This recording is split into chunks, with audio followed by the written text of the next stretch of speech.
भात पकाएर रातभरि फ्रिजमा राखेर भोलिपल्ट खायो भने हेल्दी रे नि त। विशेष गरी डायबिटिजको बिरामीलाई हो भनेर धेरैजनाले सोध्नु भएको थियो। तथ्य हो कि होला आज यो भिडियोमा जानौँ। सबैलाई थाहा छ भात भनेको कार्बोहाइड्रेटको स्रोत हो, त्यसमा पनि स्टार्चको स्रोत हो मुख्यतया होइन। भातमा पनि धेरै अंश कार्बोहाइड्रेट चाहिँ स्टार्च नै हो, धेरै डाइटरी फाइबर पाइँदैन। तर भात पकाएर तातै खानुभन्दा त्यसलाई फ्रिजिङ गरेर अथवा चिसाएर मात्रै फ्रिजमा रेफ्रिजरेसन गरेर खायो भने चाहिँ भोलिपल्ट भनौँ तताएर खान सक्यो। त्यो प्रोसेसमा चाहिँ भात रेट्रोग्रेडेसन भन्ने एउटा टर्म छ, त्यो हुन्छ।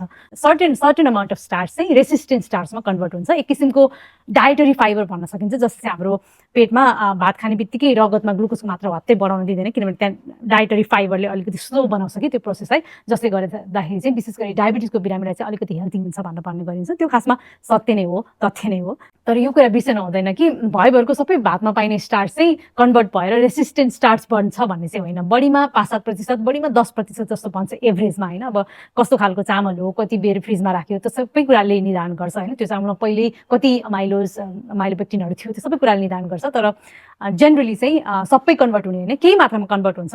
तपाईँ डायबिटिजको बिरामी हुनुहुन्छ भने फ्रिजमा राखेर ओहो भात त फ्रिजमा राखेपछि हेल्दी हुँदो रहेछ भनेर तपाईँले यति खानुहुन्थ्यो भने अब यति खान चाहिँ भएन, त्यति नै मात्र खाने हो। तर त्यति नै मात्र खाँदाखेरि चाहिँ फ्रिजमा राखेर खाँदाखेरि चाहिँ त्यो बढी स्वस्थकर हुन्छ, त्यो चाहिँ तथ्य हो। र म जहिले पनि भन्ने गर्छु पोर्सन कन्ट्रोल गर्नुहोस्, खानामा विविधता ल्याउनुहोस् र सन्तुलित भोजन खानुभयो भने हामीले धेरै कुरामा चिन्ता गरिराख्नु चाहिँ पर्दैन।